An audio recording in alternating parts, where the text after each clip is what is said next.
네, 양정훈 코치입니다. 그동안 잘 지내셨어요, 일주일 동안? 네, 잘 지내기도 하고, 서울역 광장에 사람들 모여서 세월호 관련 이슈 있을 때도 갔다 오고, 안산에 합동 분향소도 갔다 오고, 여러 가지, 더 많은 걸 듣고, 경험했었던 한 주기도 합니다. 신현정 작가님 어떠셨어요? 저는 한금 연휴를 잘 보냈어요. 잘 먹고, 잘 자고, 일도 하고, 네. 책도 읽고, 오랜만에 저 필사 다시 시작했거든요. 예, 그러셨군요. 좀 마음도 차분해지고, 그런 느낌이 들어서 저는 연휴를 되게 잘 보내고 있었습니다, 개인적으로. 충전하시는 어떤 그 연휴 기간을 보내셨나 보네요. 네. 네. 코치님이나 저나 이렇게 개인적으로 혹은 사회적으로 일정을 다 보냈는데요. 이번 주에 핫 이슈는 어떤 게 있었나요? 네, 이번 주 글과 관련된 핫 이슈로는, 프로레슬러라고, 이제 그 직업이 있어요. 프로레슬링 하시는. 근데 이제 본인이 스스로 이제 지식 노동자라고 얘기하시는 김남훈 씨 있죠. 네. 그분이 이제 팽목항에 다녀와서, 허핑턴 포스트에 그 기고한 글이 있습니다. 그래서 이제 만난 세 명의 사람, 그리고 그곳에 만난 세 곳의 장소에 대해서 쓴 글이 있는데, 굉장히 그곳을 내가 갔다 오지 않았던 사람이라도 마치 갔다 온 것처럼 시간이 얼마나 걸렸고 누굴 만났고 그 길이 몇 차선 도로였고 이런 것들을 통해서 좀 가보지 않았지만 느낄 수 있는 그런 글들이 이슈가 됐었고, 그리고 이제 팽목항에 또 갔었던 그 동화 작가 분이 계세요. 김하은 동화 작가님인데, 이분이 정말 동화 작가의 시선에서, 아이들을 바라보는 시선에서, 조금 더 그 약자를 바라보는 시선에서 그곳에서 경험한 내용들을, 기술한 내용이 굉장히 많이 이슈가 또 됐었습니다. 저는 두 개 다 보지는 못했는데, 김하은 작가님 저는 처음 이름을 들어봤고요. 평소에 김남훈 작가님은 이름 들어봤거든요. 네네. 라디오 방송에도 출연하는 거 몇 번 듣고. 그러셨군요. 외모와 다른 말솜씨와 글솜씨가 있으신 분이라는 그런 생각이 들어서 이 글을 한번 찾아서 읽어봐야겠다라는 생각이 드네요.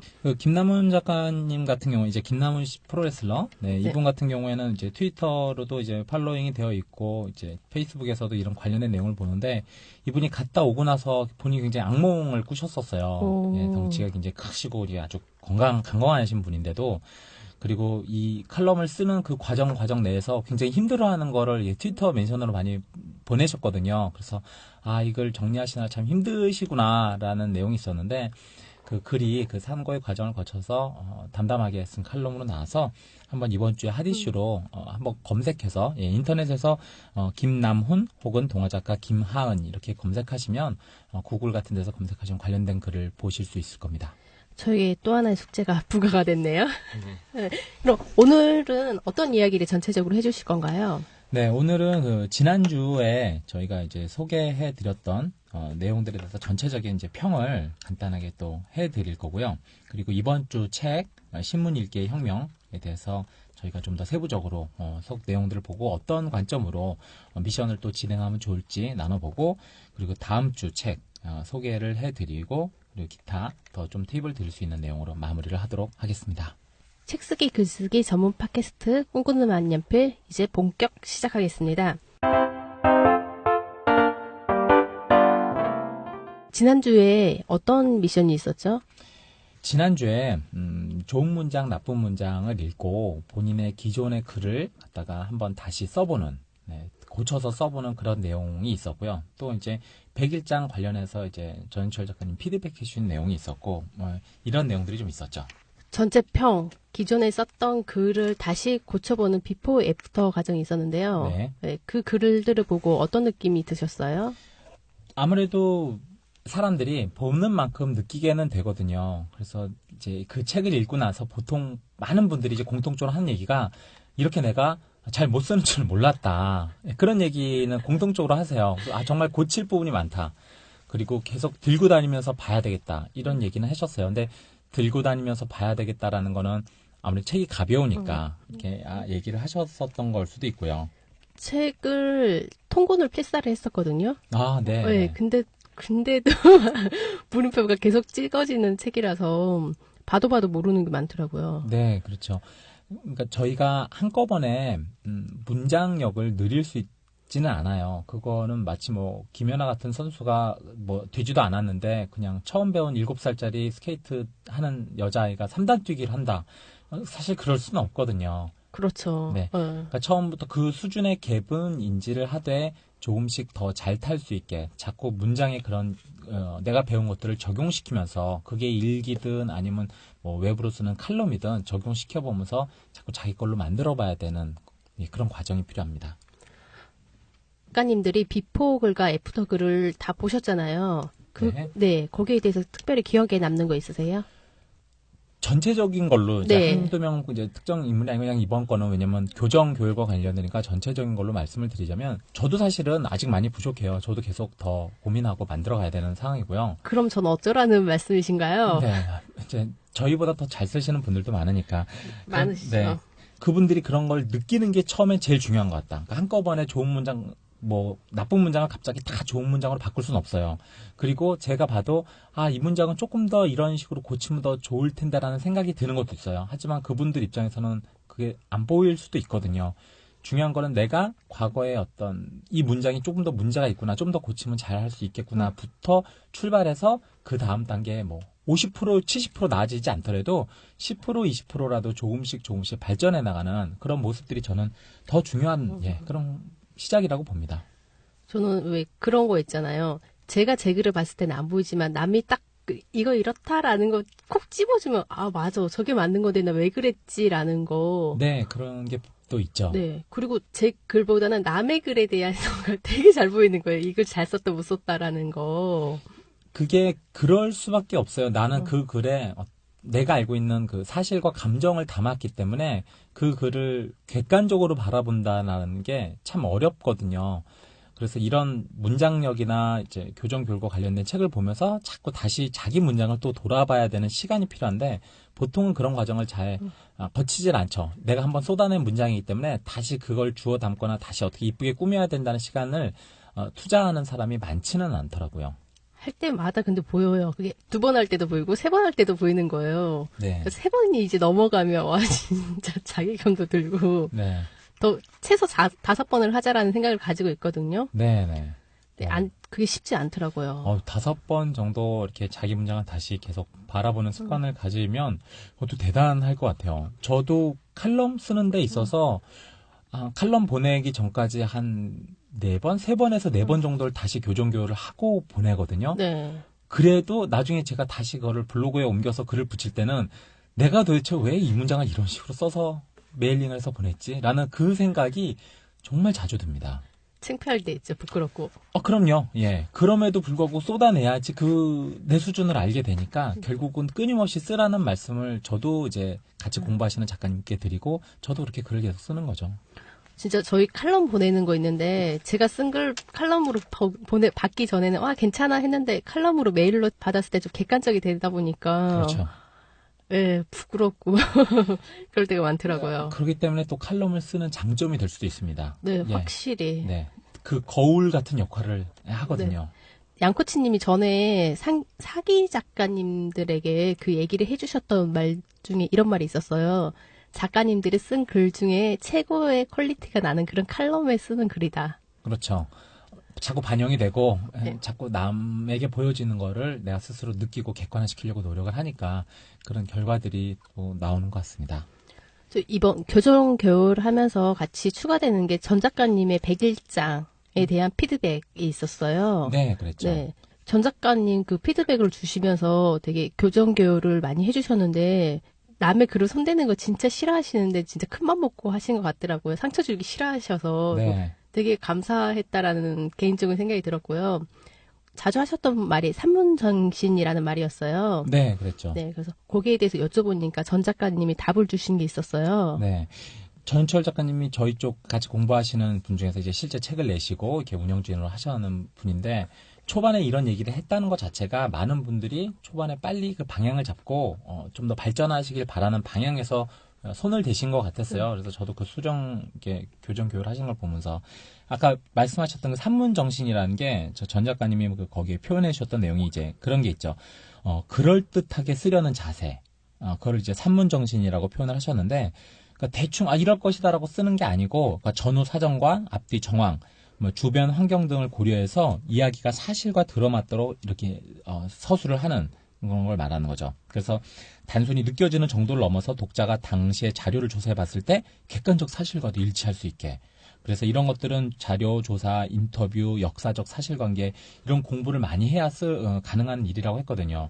그러니까 지난주에 제가 버스 운전기사 관련해서 말씀을 드렸었잖아요. 운전기사 하면 단순히 그냥 50대 뭐 남자 거다 그러면서 그냥 우리 아버지를 떠올리는 게 아니고 50대 어떤 운전기사는 운전을 어떻게 할 것이며 휴식 시간은 어떻게 가질 것이며 그리고 동료들하고 대화는 어떤 식으로 할까 버스 배차 시간은 어떨까 정류장은 어디서 내릴까 이런 하나하나의 어떤 별거 아닌 것 같지만 이런 묘사를 갖고 그 관련된 자료를 조사하면서 훨씬 글이 더 사실적인 내용들을 담게 된다는 거죠. 그렇죠. 만약에 내 주변에 버스 운전기사가 있는 사람이라면 그거에 대해서 잘 아니까 그 내용이 조금만 달라져도 글에 대한 신빙성이 없어지고 그 글을 더 읽기 싫어지는 경우가 생기더라고요. 네, 그럼요. 그래서 그 산문 정신이라는 게 인과관계라는 게 많이 중요하다는 것을 많이 배우고 있죠. 네. 말씀하시니까 생각이 났는데, 지금 저희 쪽 모듈에 들어가 있는 책은 아니지만, 정유정 씨의 28이라는, 책이 있습니다. 소설책인데, 그 책이 이제 화양이라는 그 도시에서, 네. 개가 광견병 비슷하게 걸리고 그 치명적인 바이러스가 사람과 개한테 다 옮아가면서 그 도시가 이제 전체적으로 쑥대밭이 돼가는 그 과정들을 묘사한 거거든요. 그러면 읽어보면 너무너무 사실적인 거죠. 경찰의 모습, 신문 기자의 모습, 병원의 당사자의 모습, 간호사의 모습, 깡패의 모습들. 어떻게 이렇게 한 사람 한 사람의 직업들이나 어떤 세부적인 단어 선택이 가능할까? 그럼 그 뒤에 보면요. 정유영 작가가 본인이 이 소설을 쓰기 위해서 도움 주셨던 분들 그 목록이 나옵니다. 그러면요, 경찰 관계자, 병원 당사자, 의사, 간호사, 뭐 신문 기자, 수많은 사람들한테 이 사람이 객관적 어떤 자료, 사실에 근거한 내용들을 갖다가 요청을 한 걸 볼 수 있죠. 허구인 소설 하나를 쓰더라도요, 이런 산문 정신이 기반이 될 때 그 소설이 정말 그 독자에게 더 신빙감을 주고 신뢰감을 줄 수 있지 않을까요? 그 정유정 작가님이 어디 인터뷰한 거에서 들었는데요. 그분이 그 화양이라는 마을, 자기가 기존에 있던 도시에 대해서 똑같이 그릴 수가 없어서 그 화양이라는 도시를 만들었대요.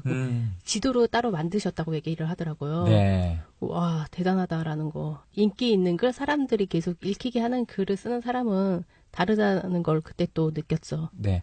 저희 작가님도 이런, 실제, 많은 분들한테 공감을 주고, 또 의미를 주는 책들을 분석함으로써 그 갭을 인식하고 그 갭을 메꿔나가는 과정이 더 좋은 작가로 갈 수 있는 그런 과정이시지 않을까 생각합니다. 비포 애프터 글은 여기까지 얘기를 하고요. 또 하나 미션이 있었던 게 네. 내가 작가가 될 거야. 네, 그랬죠. 그래서 내 주변 분들에게 이렇게 얘기를 그룹으로 져갖고 네. 얘기를 드려서 그 피드백을 받아보시라고 다른 분들 반응이 어떤지 전체적인 평을 하자면 저보다 인간관계가 좋으신 분들이 많구나. 네, 그런 생각이 좀 많이 들었고요.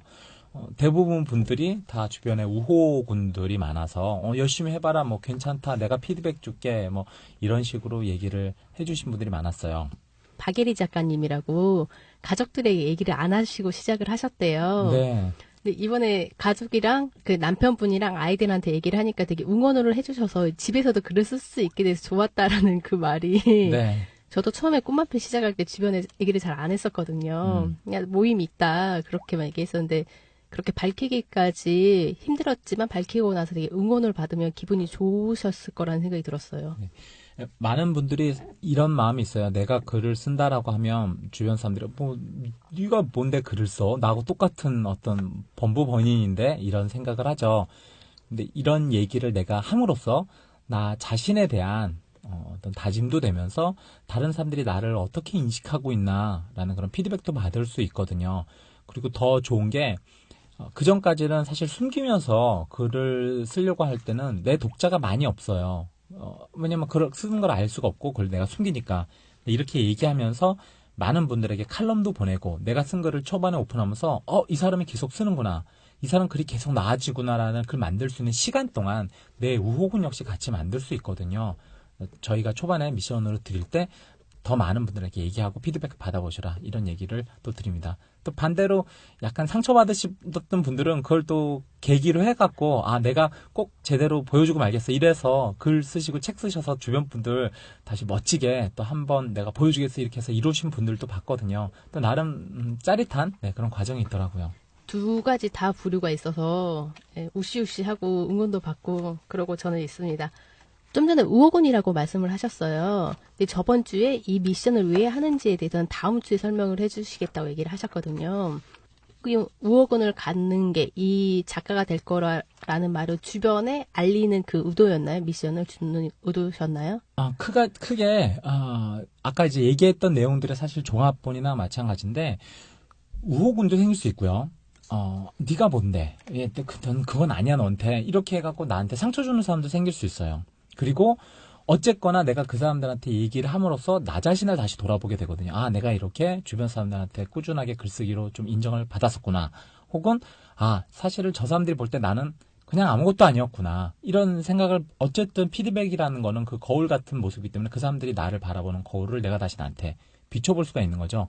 그걸로 더 심기일전하시고 그것이 좋은 분들이라면 감사해하고 조금 더 그거에 대해서 냉철하게 비판하셨던 분이라면 나를 다시 보는 거울로 삼아서 중요한 건 뭐다? 지금부터 내 변화하는 모습을 보여주는 거다. 지금부터 그 사람이 기대했던 만큼을 충족시켜주는 거다. 이런 차원에서 앞으로 계속 글쓰기 행보가 이어질 때 밑거름으로 삼으시라는 그런 의도였습니다. 저는 이 미션을 처음 받아봤을 때 그런 생각이었거든요. 주변에 얘기하고 했으니까 이제 빼도 박도 못하고 글을 써야 한다. 그렇게 만들려고 하는 줄 알았어요. 생각해보니까 그런 것도 될 것 같아요. 네, 내가 일단은 선언을 했잖아요. 네. 금연하겠다. 내가 그러면 담배 안 펴. 그러면 이제부터 저 사람이 이제부터 담배를 안 핀대. 라고 바라볼 수 있는 그 시선에 대한 의무감이나 부담감도 어느 정도 생길 수 있으니까 네. 저는 그런 부분도 또 부수적인 어떤 효과라고 보여지네요. 저는 그 부담감이 제일 크게 와닿았었던 것 같아요. 그래서 아직까지 이게 3년째 저하고 계속 같이 글쓰기를 또 배우고 계시죠. 네, 열심히 배우고 있고요. 더 배울 게 많다라는 생각이 들고 있는 요즘입니다. 지난주 미션에 대해서 적인 이야기는 했고요. 혹시 더 하시고 싶은 얘기 있으신가요? 제가 초반에 작가 정신에 대해서 얘기를 드렸죠. 그러니까 일부러라도 시간을 빼서 그리고 이제 뭐 코치님들도 계시고 작가님들도 계시고 또 강의하시는 분들도 있고 각자 삶에 종사하시는 여러분들이 계시죠. 그런데 제가 초반에 할 때 작가 정신 관련해서 그 원칙의 세계하고 변칙의 세계를 말씀을 드리고 그 원칙의 세계에서 조정래 선생님의 황홀한 글감옥 얘기를 드리죠. 네. 그러면 거기에 대해서 많은 분들이 그 미션을 진행을 하면서 굉장히 힘들어 하시는 부분들이 이제 생겨요. 저 되게 힘들었어요. 네. 그럴 수밖에 없을 것 같아요. 왜냐하면 우리가 배우는 책들, 우리가 속에서 담고자 하는 혹은 롤모델로 삼아야 되는 분들의 모습들이 실제 알고 보니까 정말 대단한 삶을 살아왔던 거죠. 조정래 작가님만 해도 네. 글과목이라고 한 이유가 있잖아요. 그렇죠. 그래서 많은 분들이 도대체 내가 양코치하고 같이 글을 배우면서 쓰려면 이 정도 수준이 돼야 되는 건가? 정말 장이 탈이 나도 그냥 부여잡고 쓰고 예를 들어서 20년 동안 주색 잡기를 끊고 쓰면서 정말 이렇게 많은 사람들이 나를 비난하더라도 그 정신을 이겨내면서 노력하면서 만들어야 되는 거 아닌가. 역사책 다 봐야 되고 세계 문학 점집 100권씩 다 봐야 되고 그래야 되는 게 아닌가 할 때 참 큰 걸음을 보고 나서 본인 발걸음이 안 떨어지시는 혹은 잘 이렇게 힘들어 하시는 분들이 있어서 제가 좀 그 부담감을 좀 덜어드리려고 말씀을 드려야 되겠다는 생각이 있었어요. 원칙부터 얘기하면 뿌린 대로 거두는 것 같아요. 그게 가장 기본적인 컨셉이고요. 그 뿌린 대로 거둔다는 의미가 무슨 말이에요? 그러니까 내가 대단한 작가가 되고 싶다. 정말 위대한 작가 정신을 가진 작가가 되고 싶다면요. 많이 뿌려야 될 것 같아요. 좋은 정신을 뿌리고 좋은 책을 내 인생에 뿌리고 하는 게 필요하죠. 그런데 보통 하루에 지금 제가 한 4, 5년 전 들은 얘기가 하루에 100종 정도씩 책이 출간이 되거든요. 요즘에는 한 150종 정도 출간이 될 거예요. 그 하루에 150명의 저자들이 쏟아져 나올 때 그 150명의 저자들이 다 대단한 책들을 엄청나게 많이 읽고 작가 정신을 가지고 역사 정신을 다 가지고 쓰는 건 아니에요. 어떤 책들은 보면 이건 그냥 자기 분야에 좀 아는 사람들이 좀 기술해서 썼구나. 이 정도. 어떤 사람은 이런 책은 좀 그냥 나 같으면 이 책은 굳이 내가 읽지 않아도 되겠다라는 책도 쓰는 사람이 있고 정말 똑같은 직업에 있는 작가들도 천차만별의 수준들이거든요.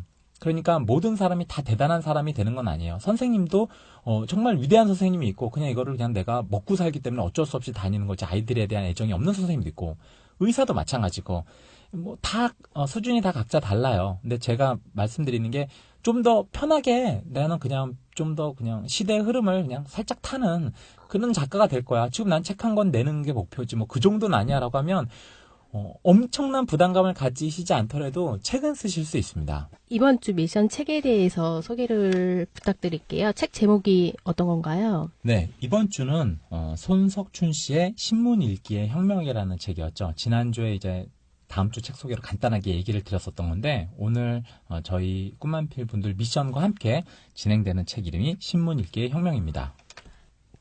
책에 대해서 구체적으로 어떤 이야기를 해주실 거예요? 첫 번째는? 먼저 이 책을 보면요. 책 제목을 보면 딱 어떤 느낌이 드세요? 신문 읽기의 혁명. 신문 읽기에 대한 내용이고요. 기존에 알던 거랑 좀 다른 내용일 것 같다라는 생각이 들었어요. 그렇죠. 사실은 보통 사람들이 이 책을 안 읽어도 신문을 읽을 수 있잖아요. 한글을 읽을 수 있는 사람은 누구나 다 신문을 읽을 수 있거든요. 그렇죠. 그런데 왜 신문 읽기라는 책이 나왔을까? 내가 여태까지 한글을 읽을 줄 알면 다 읽은 거라고 생각을 할 텐데 이 바로 패러다임을 깨주는 책입니다. 그래서 저자를 보면요. 저자가 기자를 갖다가 세 곳에서 기자를 했었어요. 손석춘 씨께서 한국경제에서 또 동아일보에서 한겨레에서 이렇게 기자 생활을 하셨고 그 위로 편집국 부장 그리고 논설위원실 논설위원 네, 이런 어떤 다양한 과정들을 거치면서 어떻게 신문이 만들어지고 사람들은 어떻게 신문을 읽어야 하는지에 대해서 정말 이렇게 내부 고발자처럼 이렇게 낱낱이 이렇게 밝혀주신 그런 책이었죠. 네, 그럼 신문을 잘 읽기 위한 첫 번째 방법은 어떤 건가요? 네, 크게 한 네 가지 마당이 있었는데 첫째 마당에 이제 편집을 읽어야 기사가 보인다라는 이제 그런 내용이 있습니다. 그래서 우리는 보통 사람들이 생각할 때 뭐 바이라인이라고 그러죠. 이 기사를 쓰면 밑에 뭐 이상호 기자, 뭐 홍길동 기자 이런 식으로 하면 이 기자는 이 사람이 다 알아서 쓰고 올렸구나라고 착각을 할 수가 있거든요. 그렇죠. 근데 그렇지 않다는 겁니다. 실제 이제 메이저 언론사들이 보통 신문을 쓸 때는 취재 기사가 먼저 기사를 이제 현장 가서 이제 작성을 해요. 인터뷰도 따고 뭐 사실 확인도 확인하고 그럼 그게 취재 부장으로 넘어갑니다. 네. 취재 부장은 편집 기자, 편집 부장, 편집 부장에서 편집국장을 거치면서 어떤 기사는 선택되고 어떤 기사는 삭제되고 또 선택된 기사는 무수한 수정 작업을 거치게 되죠. 신문 나오기 직전에 데스크 그 신문사는 상상을 초월한다는 얘기를 들었어요. 그럼요. 그래서 이 뭐 피라미드 구조로 치면요. 맨 위에 편집국장이 이제 그 권한을 가지고 이제 신문 지면까지 나갈 때까지 조직으로 쳐도 수많은 어떤 단계를 거쳐야 되는 거거든요. 그래서 사실은 취재 기자가 이런 식으로 나는 컨셉을 잡고 썼다 하더라도 편집국장 그 데스크에서 이거는 우리 신문의 논조하고 이런 식으로 활용을 해야 되겠는데 그럼 얼마든지 바뀔 수 있다라는 거죠. 표제 자체도 취재 기자가 정하는 게 아니고 그 기사를 받아보고 수정 작업을 지시하는 상관들에 의해서 보스에 의해서 정해진다는 사실도 이 책을 읽으면 또 새롭게 알게 되는 사실이죠. 어디 가나 보스의 역할이 중요한 거네요. 정말 어떤 리더가 거기에 수장이냐에 따라서 그 회사의 어떤 색깔과 운명이 바뀌는 경우를 너무 많이 봤습니다. 첫째 마당에서 더 해주실 이야기 있으신가요? 여기 그런 내용이 있습니다. 한 신문만을 구독해서 그 신문의 보도대로 삶의 현실을 인식할 때는요. 그 신문의 편집 방향에 독자들은 쇠뇌될 수밖에 없다라는 이런 내용들을요. 이 손석춘 저자께서 아주 냉철하게 얘기를 하는 거죠. 신문은 여러 개 보라는 소리네요. 네. 그래서 사실 제가 말씀드릴 때 이번 주 미션하고도 연관이 되는 건데 많은 분들한테 이번에 신문을 똑같은 사건을 어떻게 다루는지를 두 개의 신문을 사서 딱 한 부만 두 개의 신문을 사서 어떻게 논조가 달라지지 한번 시점 비교해 보셔라. 오늘 이번 주자 중에 아무거나 이런 어떤 미션을 저희가 드렸었고요. 그리고 만약에 앞으로도 참 난 여러 가지 신문을 보면서 세상에 이런 방향들을 좀 올바르게 짚어나가고 싶다. 그런데 내가 신문을 살 돈이 없다. 매번 신문을 구독할 방법이 없다. 그러면요. 무료 팟캐스트 방송들이 있습니다. 이런 것들을 보시면 신문 비용도 들지 않고 전체적인 신문의 타이틀을 보시면서 흐름들을 이 신문의 논조들을 갖다 파악하실 수 있는데 지금 그 팟캐스트 지금 팟빵 같은 경우에는 지금 항상 1위, 2위를 차지하고 있는 게 그 김용민의 조간 브리핑이라는 팟캐스트 프로그램이 있거든요. 그러니까 아침마다 각 신문의 어떤 타이틀 같은 거를 그대로 읽어주면서 어떤 논조로 진행한지를 비교해주는 유익한 프로그램입니다. 그냥 논설위원으로서 네. 이런 식으로 비교를 하고 신문들이 이런 식으로 제목을 뽑는다.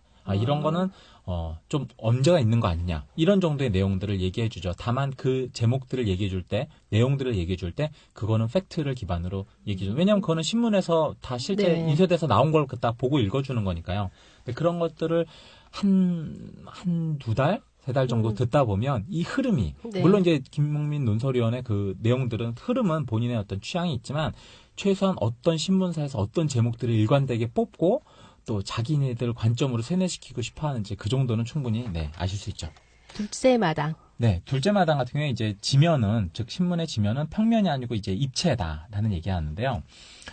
여기에 이제 하나의 사례로 나와 있는 게 있습니다. 노동 문제는 경제계의 움직임과 서로 유기적 관계에 놓여 있다. 대체로 노동쟁의 보도는 경제계의 동향을 전하는 경제면의 기사들과 연관지어 읽어야 사태의 진행 과정을 정확히 파악할 수 있다. 이런 내용들이 나옵니다. 해석이 조금 필요하겠는데요. 그렇죠.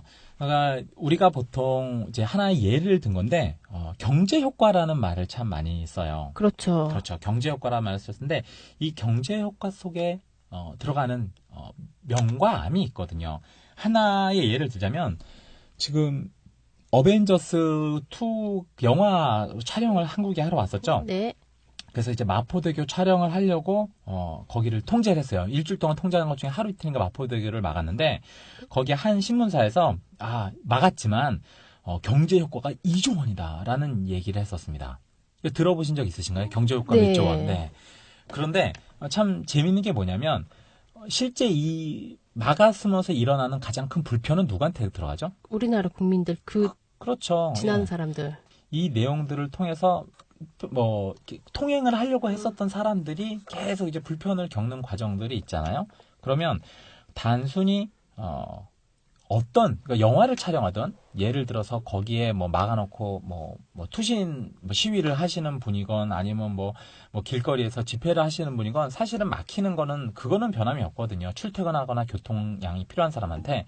근데 어떤 신문들을 보면 똑같이 막았는데 영화 촬영한 거는 몇 조 원 효과가 있다라고 얘기를 하고 집회를 하면서 도로를 막은 거는 몇 천억의 손실이 있다, 몇 조의 손실이 있다라고 얘기를 하거든요. 이 명과 암을 사실 두 개를 동시에 다 분석할 줄 아는 그런 신문이 좋은 신문이죠. 그런 신문이 있나요? 각자가 스스로 판단하고 보시는 게 제일 저는 스스로 판단에 도움이 되실 거라고 생각해요. 그 또 다른 사례가 있었죠. 이거는 그보다 훨씬 더 큰 사례였는데 G20 정상회담 할 때 450조 경제 효과에 취업 유발 240만 명이라는 내용이 있었거든요. 한 G20 한 두 번만 개최하면 우리나라는 벌써 선진국으로 다 올라가겠죠. 그런데 실제 그렇지 않았죠. 이게 한국무역협회 연구원이 이제 기사를 내면서 많은 쪽에서 이제 인용을 했었던 건데 조금 이런 내용들을 할 때 어디서 개최했다든지 어디서 영화 촬영했다든지 그래서 몇 조 원의 효과가 냈다라고 하면 그 명만 너무 강조하고 암은 실제로 너무 외면한 게 아닌가. 글을 쓰는 기자로서 한번 또 생각을 해봐야 될 것 같아요. 이 언론에 대해서 또 하나 그 유명한 사례가 하나 있어요. 뭐냐면 언론이 권력과 얼마나 그 유착관계에 있는지에 대해서 프랑스에서 있었던 그 유명한 일간지의 표제가 변하는 과정이 있었죠. 그 나폴레옹이 그 엘바섬에서 유배됐었죠. 그러다 보면 이제 탈출해서 파리로 돌아오는 그 20일 동안 그 표제가 변한 게 있었습니다. 맨 처음엔요, 살인마, 소굴에서 탈출 이렇게 시작을 합니다. 그런데 시간이 갈수록 어떻게 변하냐면 코르시카의 아귀, 쥐양만의 상류, 살인마에서 아귀로 바뀌었죠. 그 다음엔요, 괴수, 카프카의 도착. 그 다음엔 괴물, 그레노블의 야영. 그 다음에 이제 사람으로 돌아옵니다. 폭군, 리옹을 통화. 그 다음에 약탈자, 수도 60마일 지점에 출현. 그 다음에 이제 바로 들어오니까 어떻게 되죠? 보나파르트, 급속히 전진, 파리 입성은 절대 불가. 이제부터 이름을 불러주기 시작합니다. 그리고 들어오니까 바로 바뀌었죠. 황제, 퐁텐블러에 도착하시다. 그리고 마지막에 어제 황제 폐합기 없어 충성스러운 신하들을 거느리시고 뒤틀리 궁전에 드시옵다. 네, 그래서 이 둘째 마당에서도 추가로 된 내용들이 우리가 보통 알게 이제 이걸 읽으면서 이렇게 신문이 나오자마자 바로 우리가 읽을 거라고 생각을 하잖아요. 그런데 그렇지 않고 저녁 7시, 그러니까 전날 저녁 7시 전후로 해서 1판이 인쇄되고 그리고 밤에 일어난 큰 사건들에 대해서는 수정 작업을 거치면서 최소 이제 5판 이상을 찍어낸다는 거죠. 그러면 그 아침에 집에서 받아보는 신문은 5번이 수정이 된 후의 신문이라는 거네요? 그렇죠. 그러니까 1판이 그 광화문 광장에서 그 시판 될 때 이제 정치 권력들이나 경제와 관련된 그러니까 대기업들은 다 이런 홍보팀들이 있어요. 그래서 그 가판대에 있다가 초판 일세가 나오면 그거를 바로 사서 읽어봅니다. 그래서 혹시 나하고 관련된 조직에 뭔가 해가 되는 내용이 없나, 뭔가 문제가 되는 내용이 없나 이걸 빨리 찾아보죠.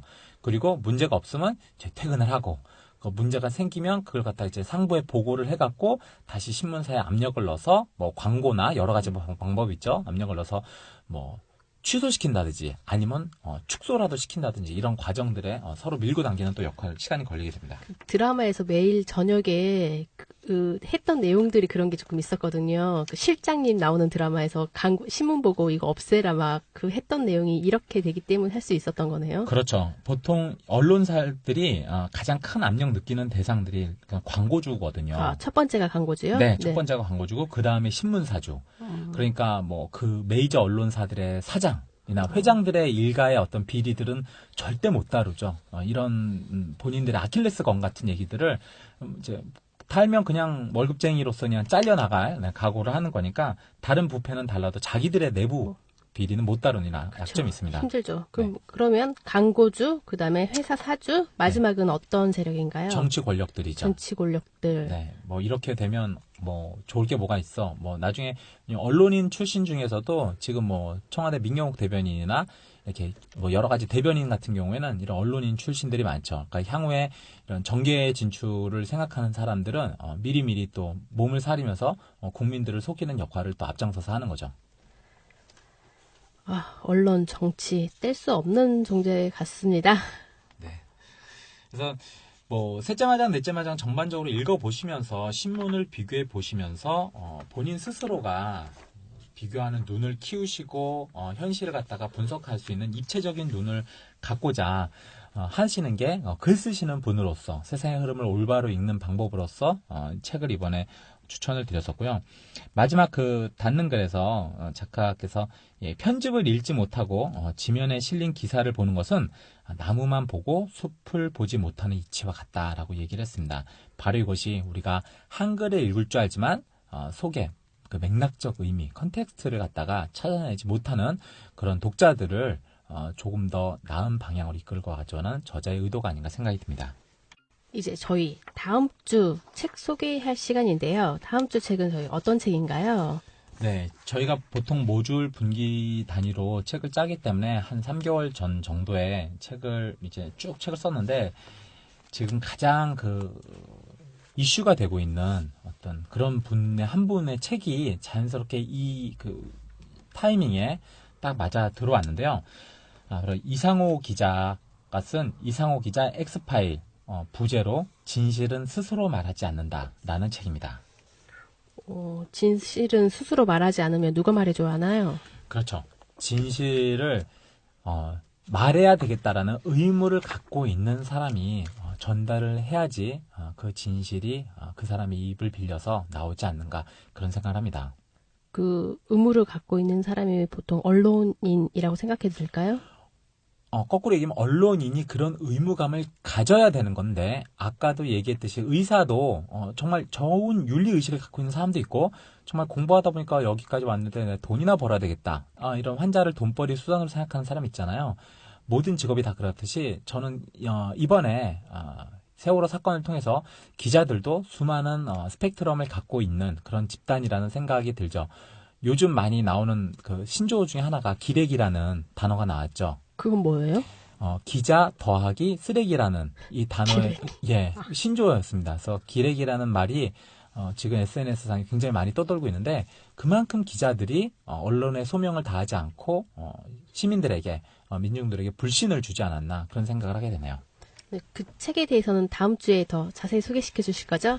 네, 제가 이 책을 읽으면서 느꼈던 첫 번째 감정이 뭐였냐면 정말 이게 실체구나. 이게 그 안에서 보는 사람들의 어떤 시스템 속에서 있는 사람들의 어떤 고충이구나라는 생각을 했고, 우리가 기자가 돼보지 않으면 사실 기자의 데스크탑이나 편집국장, 신문 발간하는 것, 정치 세력의 외압 이런 것들이 사실 영화 속 얘기처럼 들리잖아요. 근데 이걸 실제 그 사람이 자기가 느낀 거를 굉장히 담담하게 기술을 함으로써 정말 몰입감이 높았고, 웬만한 서스펜스 스릴러 그런 외국 책보다도 훨씬 더 정신없이 정말 재미있게 책을 넘기게 됐었던 그런 책이었습니다. 책 읽고 표시해 놓은 부분도 많으세요? 접어둔 부분도? 네, 아무래도 이렇게 좀 많은 분들이 좀 참고했으면 좋겠다는 구절이 너무너무 많은데, 다음 주에 다 소개는 못 드릴 것 같고, 아마 네. 접하시면서 아시겠죠? 네, 직접 보셔야 할 것 같아요. 저거 접어진 데 다 읽으려면 하루, 네, 책 한 권을 읽어야 될 것 같습니다. 그럼 이 책 외에 글쓰기에 관련되어서 도움이 될 만한 책 한 권 더 소개시켜 주시죠. 예, 제가 아마 꿈만 필 그런 팟캐스트 방송을 진행하면서 많은 분들에게 이미 알려져 있는 뭐 베스트셀러 같은 책보다는 조금 더 저자와 그리고 독자의 그 갭을 줄일 수 있는, 그러니까 예를 들어 보험업계 얘기를 한다. 그러면 우리는 보험업계가 잘 모르시는 분들은 그냥 그 정보의 격차가 있기 때문에 항상 속으실 가능성이 높잖아요. 그런 걸 줄여주는 책, 언론이라면 언론의 갭을 줄여줄 수 있는 책, 예를 들어 이런 어떤 책들을 좀 더 많이 소개를 시켜드리려고 해요. 좀 숨어있지만 이런 책들을 통해서 맞아, 나 그 업계에 관심이 있는데 이런 소개 내용이 있었어? 라는 내용들을 보셨으면 좋겠는데, 그 중에 하나가 이번 주에 그냥 생각나는 책이 오종훈 씨의 자동차와 거짓말이라는 책이 있었습니다. 자동차에 관련된 내용인가요? 그렇죠. 그러니까 자동차를 처음 살 때 하는 보통 뭐 딜러들의 거짓말, 그리고 중고차 매매를 하는 중고차 매매 분들의 거짓말, 그리고 예를 들어서 이제 정비를 하게 될 때 정비회사의 거짓말, 자동차 관련한 보험회사들이 하는 거짓말, 이런 것들을 그 속에서 현장에 있었던 칼럼니스트가 정말 이렇지는 않아도 된다. 독자들이여, 소비자들이여, 여기까지는 속지 마셔라라는 차원에서 글을 써준 책이 있는데, 이 글을 이제 읽고 어느 정도 이제 그냥 맹목적으로 내 주변에 하는 사람 말이라면 무조건 믿었던 자동차 관련해서 하셨던 분이라면 또 이런 책을 읽고 많이 또 세상을 보실 수 있는 또 식견이 넓어지지 않을까 생각했습니다. 그럼 자동차를 사기 전에는 그 책 꼭 읽어봐야겠네요. 정말 한 번씩 꼭 읽어보시면 도움이 되실 것 같아요. 정말. 네. 제가 면허는 작년에 땄으니까 차 살 때쯤에 한번 읽어보겠습니다. 네, 한번 읽어보십시오. 네. 오늘 저희 5회차 책 쓰기 글쓰기 전문 팟캐스트 꿈꾸는 만년필을 듣고 계십니다. 이제 마무리 해주시겠어요? 네. 저희가 이 방송을 계속하면서 사회적인 이슈도 굉장히 큰 이슈들이 많았고, 그렇죠. 아픈. 네. 그리고 그 과정 속에서도 저희가 이 방송을 계속 진행하면서 아주 작게나마 저희가 나름의 역할을 할 수 있는 게 있다면 또 하고 싶은 그런 마음에서 이 팟캐스트를 진행하고 있는 것 같아요. 후일 한 1년 후, 6개월 후에 어떤 분이 이 방송을 들으시더라도 그때 이 방송에 그때 그런 일이 있었지라고 흘려보내지 말고, 그때 그 일들이 어떻게 지금 진행되고 있나, 이런 우리가 같이 아파하는 것들에 대해서 조금 더 같이 공감하고 기억해주고, 그렇게 하면서 이 사회가 더 발전하지 않을까, 그 속에서 작가님들이 글로써 할 수 있는 영향력들이 있지 않을까, 그런 생각을 하면서